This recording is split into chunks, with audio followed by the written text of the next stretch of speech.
요즘 시중에는 코로나 이전 세상은 이제 다시 오지 않는다라는 말이 회자되고 있습니다.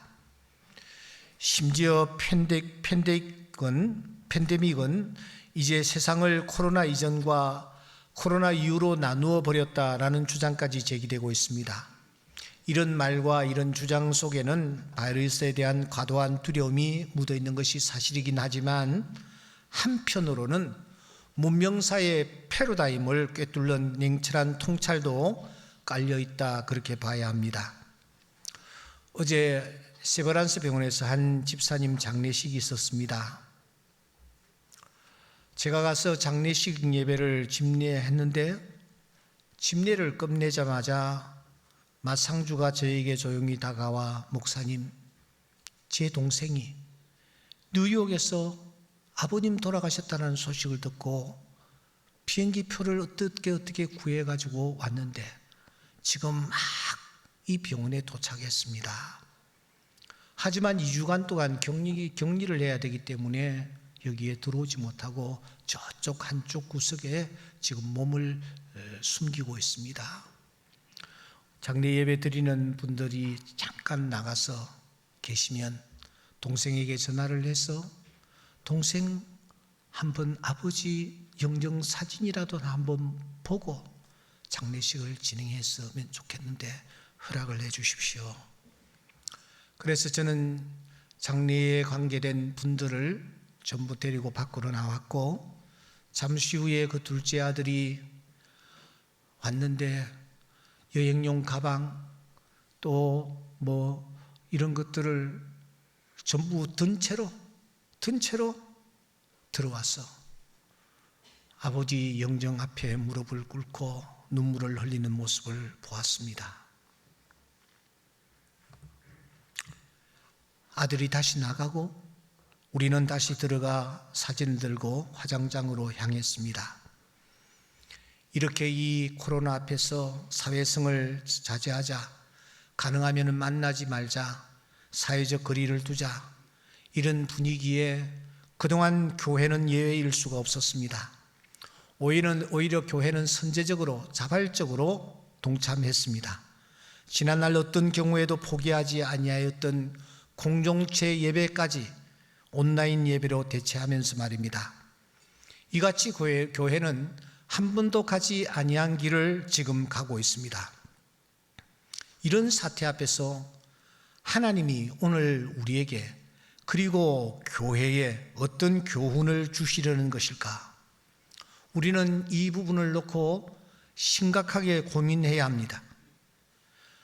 분명한 것 하나는, 코로나 이후의 사태를 준비하지 아니하면 교회가 큰 위기에 직면할 것임이라는 것입니다.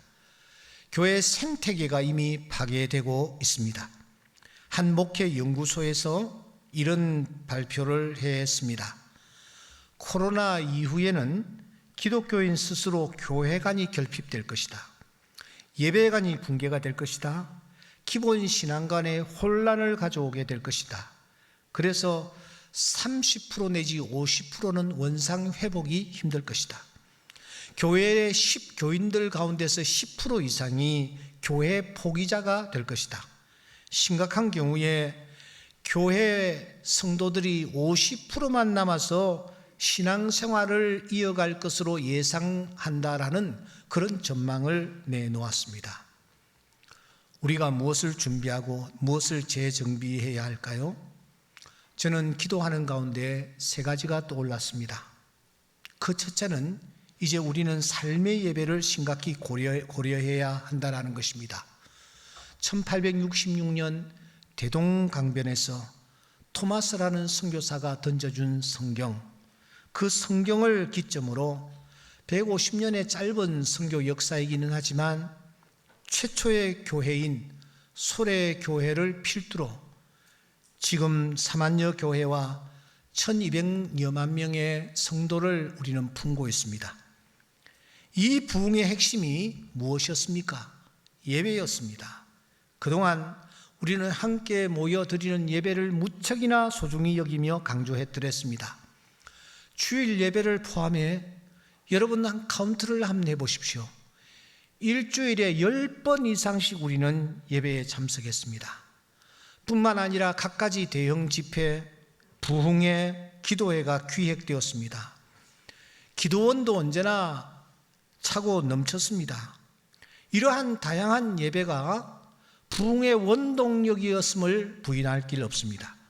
지금도 어떤 교회들은 주일 집회는 물론이거니와 매일 새벽 버스를 돌립니다. 자기 교회로 와서 예배를 드려야 한다는 것입니다. 이렇게 모이는 예배를 중요하게 생각하다 보니 이를 수용할 수 있는 건물을 지어야 한다는 논리가 설득력을 얻게 되었고, 그러다 보니 어느새 보이는 건물, 공간이 교회가 되어버리고 말았습니다. 이 코로나 사태를 겪으면서 우리가 느끼는 것이 무엇입니까? 이제는 아니라는 것입니다. 삶의 각 영역에서 삶의 예배를 어떻게 드려야 할 것인지를 우리가 가르쳐야 하고, 그것이 무엇인지를 우리가 자각해야 된다는 것입니다. 그 방법을 오늘 교회가 알려주어야 한다 하는 심각한 고민을 제가 하게 되었습니다. 바울 사도는 말합니다. 그러므로 형제들아, 내가 하나님의 모든 자비하심으로 너희를 권하노니 너희 몸을 하나님이 기뻐하시는 거룩한 산 제물로 드리라. 이는 너희가 드릴 영적 예배니라. 영적 예배니라. 너희는 이 세대를 본받지 말고 오직 마음을 새롭게 함으로 변화를 받아 하나님의 선하시고 기뻐하시고 온전하신 뜻이 무엇인지 분별하도록 하라. 삶의 예배가 무엇입니까? 바로 영적 예배입니다. 이 영적 예배를 우리가 삶의 현장에서 어떻게 드려야 할 것인지를 우리가 고민하면서 이 부분을 향하여 우리는 나아가야 합니다. 둘째는 흩어지는 교회를 심각히 고려해야 합니다. 우리 하나하나가 작은 교회입니다. 작은 교회인 우리가 예배에 참석한 후에 이제 삶의 현장에서 받은 바 말씀을 순종하기 위해서 갈등하며 몸부림쳐야 합니다. 초대 교회 예배에 참석한 자들을 보십시오. 받은 바 말씀을 지키기 위하여 당시 세계 인구가 2억 5천만 명밖에 되지 아니했습니다. 그런데 2억 5천만 명밖에 되지 아니한 그 상황에서 무려 1,000만 명이 순교했습니다. 종교개혁 당시는 어떠합니까? 어림잡아 약 8,700만 명이 순교를 했습니다. 그래서 역사학자 아놀드 토인비 박사는 인류사의 가장 밝은 빛을 비춘 자들을 순교자들이라고 말한 바 있습니다. 과연 삶의 현장에서 내가 빛과 소금의 역할을 어떻게 해야 될 것인지, 흩어지는 교회로서의 사명을 어떻게 감당해야 할 것인지를 우리가 고민해야 합니다. 흩어지는 교회의 핵심은 저는 공감이라고 생각합니다. 이번 이 코로나19 사태로 우리 교회에 주시는 메시지는 저는 공감이라고 생각합니다. 우리의 관계를 생각하는 시간이라는 책이 있습니다. 에린 레너드라는 사람이 지었는데, 이 책에서 저자는 이렇게 말합니다. 우리의 관계가 무너지는 중요한 이유는 공감의 능력이 부족하기 때문이다. 그렇습니다. 최근에 우리가 총선을 거치면서 한 정당이 공감을 하지를 못했어요. 자기네들만 옳다라는 겁니다. 공감을 하지 못하니 모든 사람들이 다 마음이 떠나가고 있습니다. 지금도 떠나가고 있습니다. 우리가 크리스찬으로서 그동안 우리는 성경이라는 이 텍스트를 가지고 믿음을 붙잡고 교리대로 살려고 우리는 노력했습니다. 누가 뭐래도 우리는 하나님의 말씀대로 살아간다. 예, 좋은 일입니다. 하지만 텍스트를 붙잡고 살아가다 보니 컨텍스트, 오늘 우리 주변의 상황을 놓치는 경우는 없었는지 우리는 심각하게 고려해 보아야 합니다. 우리 크리스찬들이 세상과 공감을 이루지 못하고, 이웃과 공감을 이루지 못하고, 무조건 우리 것만 고집하지는 아니했는지 이번 이 사태를 통해서 우리는 다시 한번 점검할 필요가 있습니다. 이제는 나 중심의 신앙, 내 가족, 내 교회만을 생각하던 신앙의 자세에서 다른 사람들을 돌아보는, 이웃을 생각하는, 어려운 교회도 살피는 그런 믿음의 사람, 믿음의 성도들이 되도록 노력을 해야 합니다. 이것이 바로 흩어지는 교회의 핵심이라고 할 수 있습니다. 바울 사도는 골로새 교회에 편지하면서 말합니다. 거룩하고 사랑받는 자처럼 긍휼과 자비와 겸손과 온유와 오래 참음을 옷 입어라. 불만이 있거든 서로 용납하며 용서하되 주님께서 너희를 용서하신 것 같이 해라. 이 모든 것 위에 사랑을 더해라. 이것은 온전하게 매는 띠니라고 말합니다. 이 골로새 교회에 보낸 편지 가운데 공감이라는 단어가 단 한 번도 나오지 않습니다. 아니, 성경 전체에 공감이라는 단어는 단 한 번도 나타나지 않습니다. 그러나 여러분, 방금 이 말씀에 공감과 관련이 되지 않고 공감과 연관이 되지 않는 단어는 어디에 있습니까?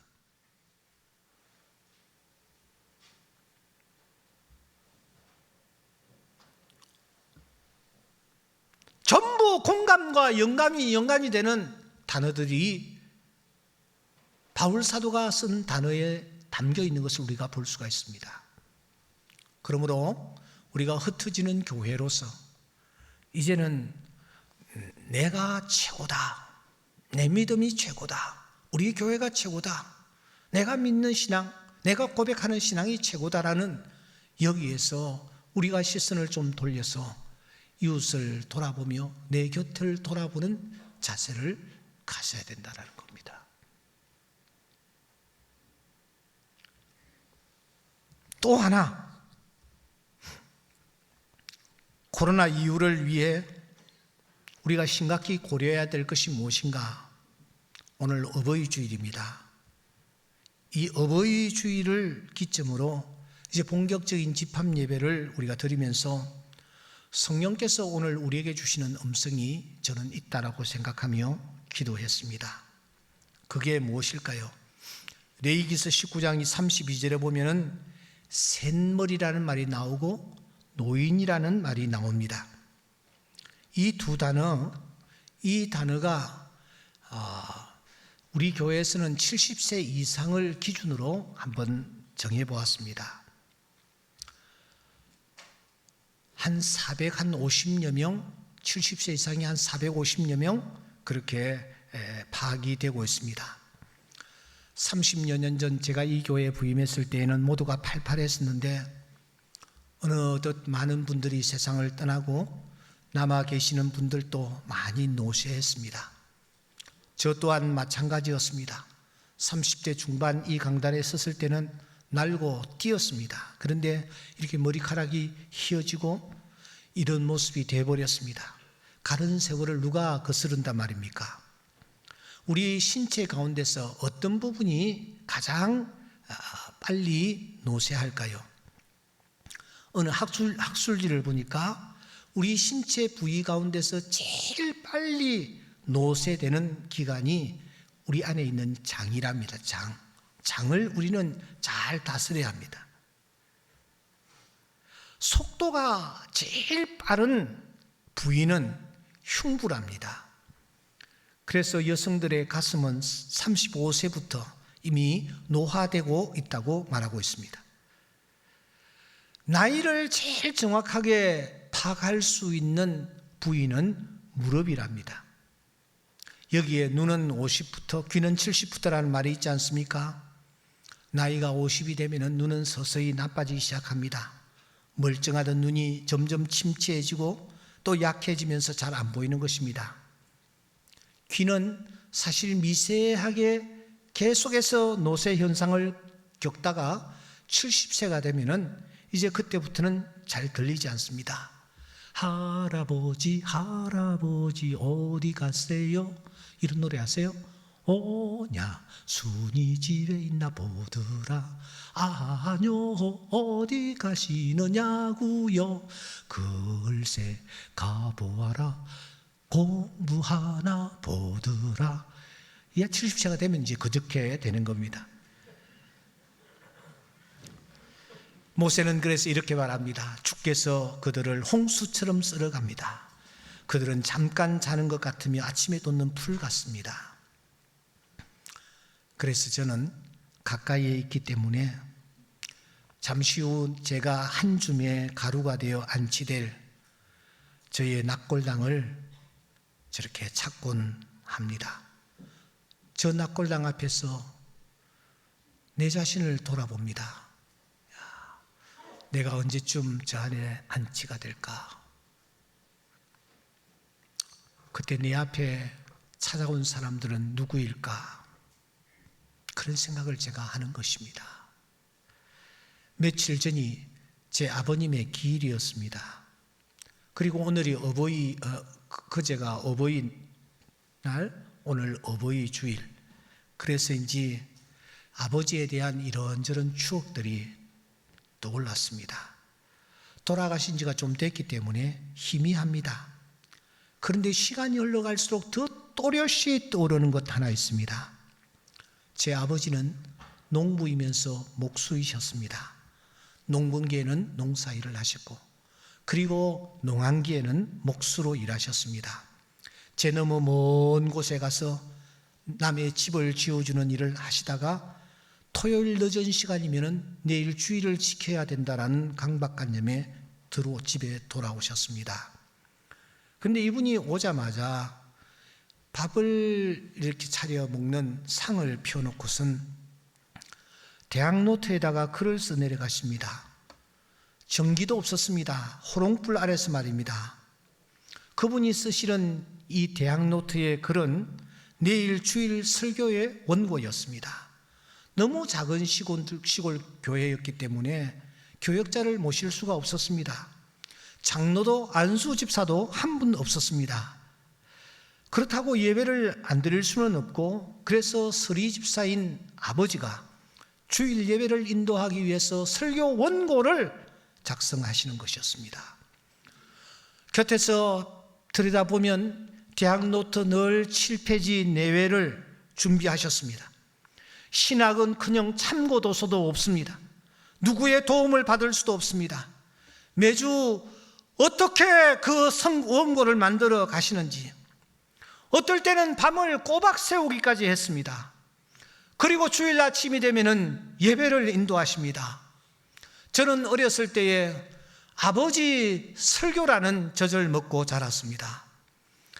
설교 준비가 힘들 때마다 그때의 모습이 계속 떠오릅니다.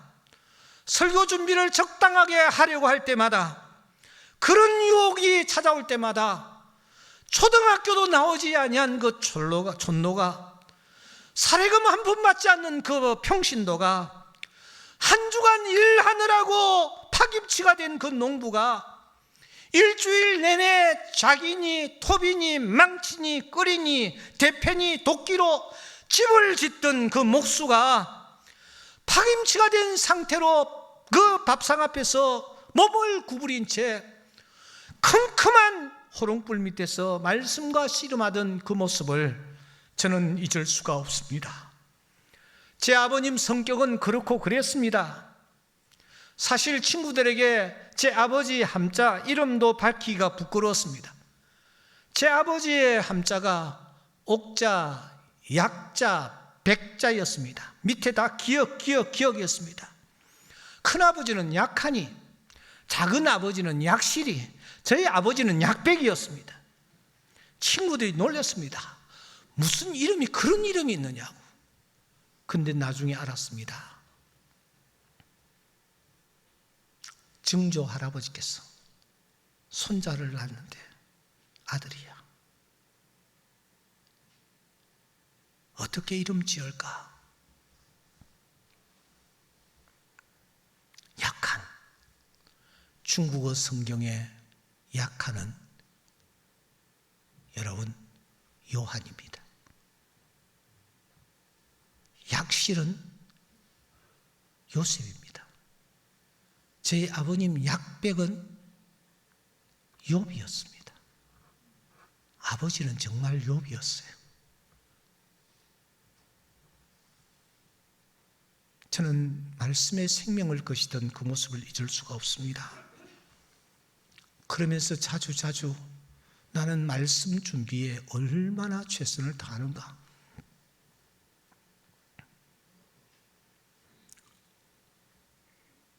나는 얼마나 진력하고 있는가. 이렇게 자료들도 풍부하고 이렇게 시간들도 넉넉하고 이렇게 사례를 받고 있는데 나는 지금 도대체 뭘 하고 있는 것인가? 이렇게 자책을 할 때마다 구부정한 그 아버지의 모습을 떠올립니다. 그래서 제가 이런 글을 한번 발표한 적이 있습니다. 구민일보에. 아버지 냄새. 지금도 고향집에 가면 아버지 냄새가 난다. 살인문, 앞마당과 뒷간, 손수 만드신 간이 목욕실, 그리고 쪽마루 기둥, 텅 빈 흙간과 사랑방에서도 그름과 땀, 흙냄새가 조화를 이룬 그렇다 분명 아버지 냄새다. 세상의 온갖 풍상으로 등은 휘어터지고 구부정하게 늙어가는 나무 모양, 아버지는 그렇게 늙으셨다. 폭염과 모진 눈보라, 비바람 속에서도 오직 가족만을 위한 그늘을 만들어서 덮어주느라 휘어진 떡잎 나무였다. 그 나무가 이제 뒷밭에 홀로 외롭게 심겨졌다.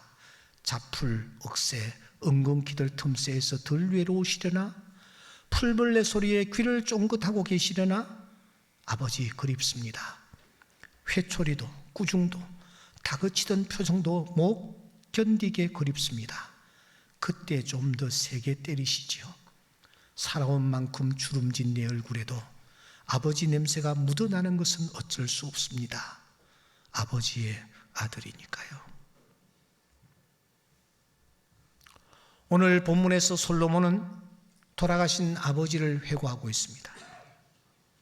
3절에 보시면 나도 내 아버지에게 아들이었으며 내 어머니 보기에 유약한 외아들이었노라. 유약한이라는 단어는 락이라는 단어인데 유약하다, 부드럽다라는 뜻도 되지만 어리다, 무척 어리다 이런 뜻입니다. 나이가 아주 어리다라는 말입니다. 그러니까 솔로몬은 자신이 아주 어렸을 때에 그때의 아버지를 회상하는 것입니다. 그때 내 아버지는 이런 분이었다라고 회상을 하는 것입니다. 솔로몬이 회상하는 아버지 다윗은 어떤 분이셨습니까? 여러분 4절 이하 9절 말씀까지 살피시면은 지금 이 솔로몬이 어렸을 때의 아버지 다윗이 어떤 분이셨는지에 대하여 그가 회상하는 내용으로 가득 차 있습니다. 아버지가 아들에게 가르친 것이 무엇이었습니까? 그것은 지혜였습니다. 지혜를 버리지 말아라. 지혜를 사랑하라. 지혜가 제일이다. 지혜를 높이라. 지금 아버지 다윗이 어린 솔로몬의 손을 붙잡고 지혜를 계속해서 강조하고 있습니다. 여기서 말하는 지혜는 그러면 무엇일까요? 사전적 의미대로 사물의 이치나 상황을 제대로 깨닫고 그것에 현명하게 대처할 방도를 생각하게 내는 정신적 능력, 그것을 뜻할까요? 이런 의미를 여러분 갖고 있습니다. 그래서인지 솔로몬은 왕이 되자마자 제일 먼저 지혜를 얻기 위하여 여러분 1000번제를 하나님 앞에 드리지 않았습니까? 하나님이 그때 말씀하십니다. 야, 송사를 듣고 분별하는 지혜를 구하고 있구나. 내가 내 말대로 하여 내게 지혜롭고 총명한 마음을 내가 주노라. 이렇게 이 솔로몬은 지혜를 제일로 생각하고 지혜를 구한 것이 틀림이 없습니다. 하지만 잠언서에서 말하고 있는 이 지혜는 단순한 차원의 지혜를 뛰어넘습니다. 지금 다윗이 아들에게 말하고 있는 이 지혜는 하나의 인격입니다. 하나님의 지혜입니다. 더 나아가 말씀 곧 오실 메시아 예수 그리스도를 뜻합니다. 그래서 지혜를 의인화하고 있는 것입니다. 그라는 단어로 대명사를 쓰고 있는 것입니다. 그를 높이라, 그리하면 그가 너를 높이 들리라. 그를 품으면 그가 너를 영화롭게 하리라. 그가 아름다운 관을 내 머리에 두겠고, 이렇게 그라는 대명사로 지혜를 받고 있는 것을 봅니다.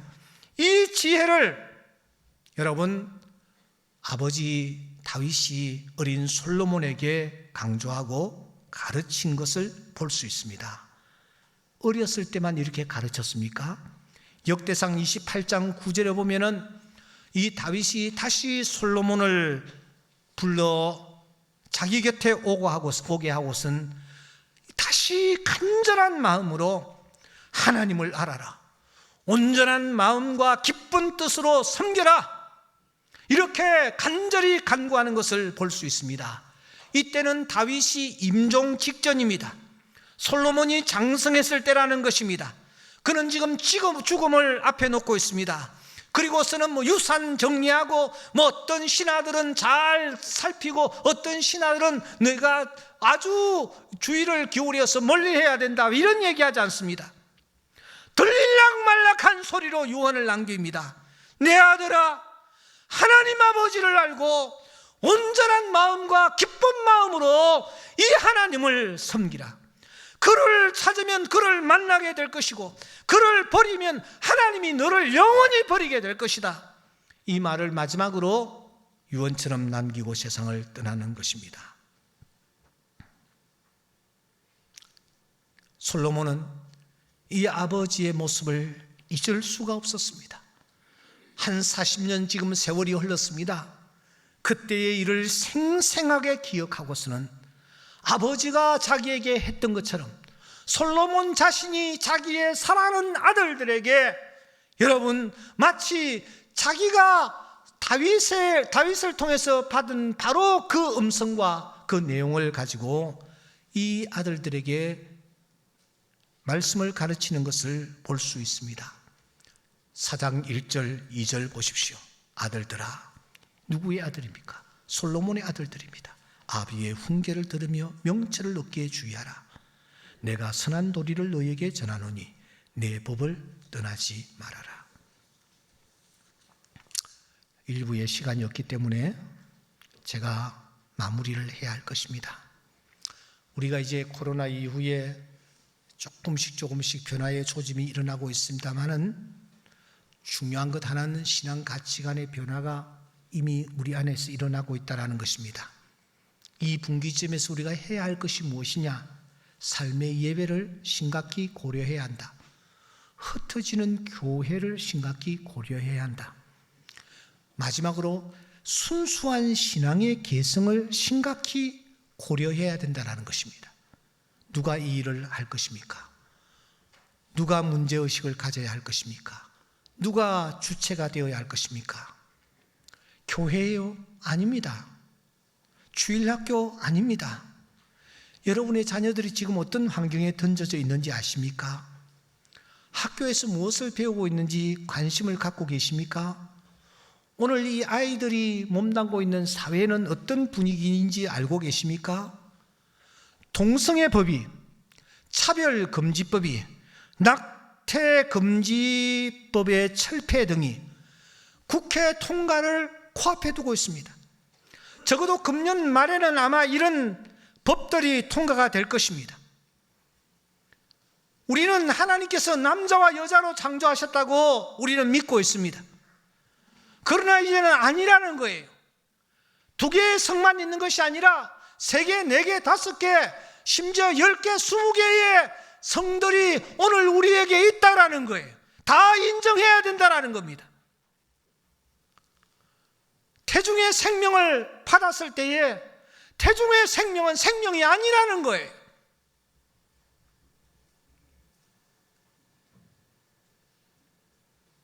퀴어 축제에 참석해 보셨습니까? 아이들 손에 들려진 핸드폰을 한번 점검해 보신 적이 있습니까? 오늘 우리가 우리 자녀들을 옳은 길로 인도해야 합니다. 그런데 부모에게 주어진 시간은 많지를 않습니다. 한 덩어리의 찰흙이라는 시를 여러분 아시죠? 한 덩어리의 고무 찰흙을 들고 한가하게 모양을 빚었다. 내 손가락이 가만히 눌러주면 찰흙은 움직이며 내 뜻에 따라 죽었다. 며칠이 지나 다시 왔을 때에 찰흙이 굳어져 있었다. 내가 남긴 모양은 그대로 있지만 이제는 더 이상 그 모양을 바꿀 수 없었다. 이제 나는 살아있는 찰흙을 손에 들고 매일매일 부드럽게 그것을 빚는다. 그리고 나의 힘과 예술로 그 모양을 이루어간다. 어린 자녀의 그 부드럽고 순종적인 마음을 수년이 지나 내가 다시 와 보았을 때 그는 청년이 되어 있었다. 그는 여전히 어릴 적 각인을 지니고 있었고 나는 그 모양을 바꿀 수 없었다. 성경은 말합니다. 마땅히 행할 길을 아이에게 가르치라. 그리하면 늙어도 그것을 떠나지 아니하리라. 말씀을 마무리하겠습니다. 우리가 그러면 어떤 부모가 되어야 할까요? 제 아버지는 저에게 성경을 읽으라는 얘기를 한 번도 한 적이 없습니다. 그런데 성경을 붙잡고 씨름하던 그 모습을 잊을 수가 없어요.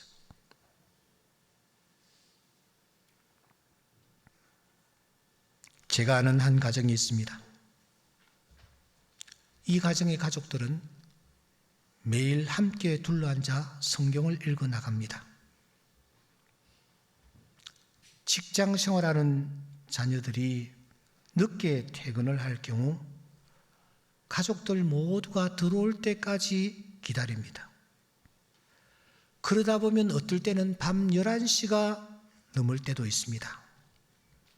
드디어 가족들이 다 모였습니다. 자기 방에서 각자 자기의 성경들을 가지고 거실에 모입니다. 그리고 4명의 가족은 성경을 읽어 나갑니다. 포인트는 성경을 읽는 사람은 성경을 소리내어 크게 한 장을 읽는 것입니다.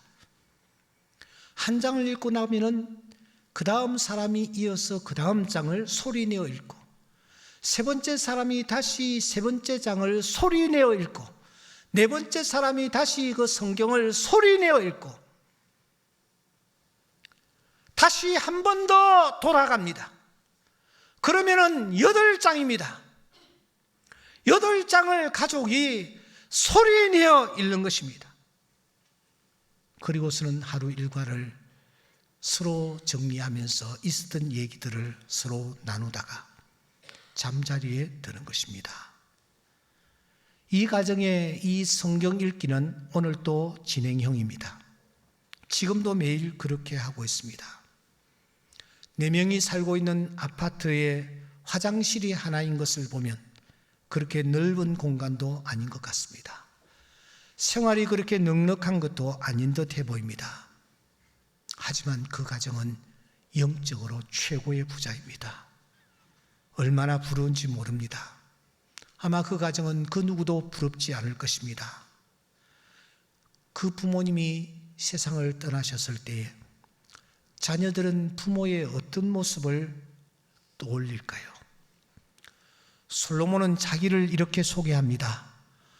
나 내 아버지의 아들이었노라고요. 나 내 어머니의 유약한 외아들이었노라고 말합니다. 다른 것 떠올리지 않습니다. 다른 것 자랑하지 않습니다. 나 아버지의 아들이라고, 나 어머니의 아들이라고. 아버지를 떠올리며 아버지를 자랑합니다. 어머니를 떠올리며 어머니를 자랑하고 있습니다. 그 아버지로부터 이어받은 신앙을 그는 지금 떠올리며 자랑하고 있습니다. 순수한 신앙을 아버지가 내게 이어주셨기 때문에 오늘의 내가 있노라고 그들은 회고하며 자랑하고 있는 것입니다. 나는 어떤 아버지입니까? 나는 어떤 어머니입니까? 내가 세상을 떠났을 때에 내 자녀들이 어떤 아버지로 나를 기억할까? 나는 내 사랑하는 자녀들에게 무엇이 제일 가치 있는 일이라고 가르치고 있던가? 이 질문은 여러분들에게 던지는 질문이 아니고 내 자신에게 던지는 질문입니다. 목사인 나는 과연 어떤 아버지인가? 내가 세상을 떠났을 때에 내 자녀들은 나를 어떤 목사로, 어떤 아버지로 기억할 것인가? 내 자녀들은 지금 도대체 어디에 있는 것일까?